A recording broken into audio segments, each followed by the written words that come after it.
evaluator, fellow Toastmasters and guests. I've known for a long time today that I was going to evaluate Jing. Actually, I just found out a moment before. Which brings me to one of my first points. If you're going to prepare a speech, then one of the most valuable things you're going to get from that is the evaluator. So you should make sure that you've got that evaluator buttoned up. Tell them what you were working on, tell them what you struggled with, so you get the maximum benefit out of that. And kind of the whole setup to the speech, you might want to take a look at kind of pulling together more. Your introduction was the title of the speech. And I think what sets the stage more for that is tell us, really build us up. They always have the opening bands for the big bands. Well, that's what the introduction is. I must say that when I know that Jing is going to speak, I know kind of what I'm going to get, but you did so much better today in a number of areas. And let me share a couple of them.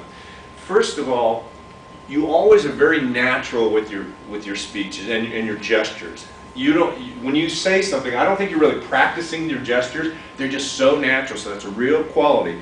When you talk about us and me, it's very natural, and keep that part of it. When you kicked it off, you kind of meandered into, we have so many goals and we want to do this. I think when you start that presentation, you say something like, the Europeans struggled all day and they won the tournament. Or the Ohio State Buckeyes, at the very end, they fought all day and they got it. That's what I want us to do in getting the goals for Toastmasters. So really kind of build the enthusiasm, set the tone. The objective was a motivational speech. I think when you use the visuals, these were not, I couldn't see them where I was, so they really weren't very useful. And it also kind of chained you to it. And if you're going to use visuals, what you might use is like a laser pointer, where that way you can still be out in the audience and talking to the audience. You're not chained to here, or have an assistant help you with that. Have them flip it for you.